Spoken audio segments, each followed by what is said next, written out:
রোজার নিয়ত কখন করতে হয়? সাহরি খাওয়ার আগেই রোজার নিয়ত করা উত্তম, তবে ফজরের আজানের আগে নিয়ত করলেও চলবে। রোজার বাংলা নিয়ত কিভাবে করতে হয়? আমি আল্লাহর সন্তুষ্টির জন্য আজকের রমজানের ফরজ রোজা রাখছি। মনে মনে এভাবে সংকল্প করলেই যথেষ্ট। রোজার আরবি নিয়ত কিভাবে করতে হয়? নাওয়াইতু আন আসুমা গাদান মিন শাহরে রমাদান আল মুবারকি ফরদাল্লাকা ইয়া আল্লাহু ফাতাকাব্বাল মিন্নি ইন্নাকা আনতাস সামিউল আলিম। রোজার বাংলা নিয়ত করলে কি রোজা সহি হবে? হ্যাঁ, অবশ্যই রোজা সহি হবে, কারণ নিয়ত মূলত অন্তরের বিষয়।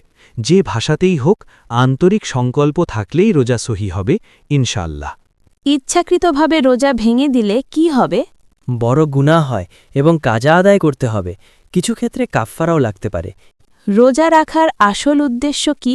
তাকওয়া অর্জন করা ও আত্মসংযম শেখা। রোজা কোন ব্যক্তিদের উপর ফরজ হয়?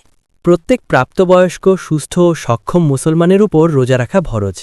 রমজানের আগে কোন অভ্যাসগুলো ছেড়ে দেওয়া জরুরি? মিথ্যা কথা বলা, গীবত করা, অশ্লীলতা ও সময় নষ্ট করা, এই ধরনের অভ্যেসগুলো রমজানের আগে ছেড়ে দেওয়া জরুরি।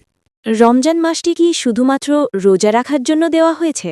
না, রমজান মাসে রোজা রাখা, কোরআন তেলাওয়াত করা এবং তওবার মাধ্যমে নিজের গুনাহ মাফ করিয়ে আল্লাহর কাছ থেকে পুরস্কার গ্রহণ করার জন্য। রমজানের সবচেয়ে গুরুত্বপূর্ণ প্রস্তুতি কি? নিয়মিত নামাজ আদায় করা এবং তাওবার অভ্যাস গড়ে তোলা রমজানের সবচেয়ে গুরুত্বপূর্ণ প্রস্তুতি।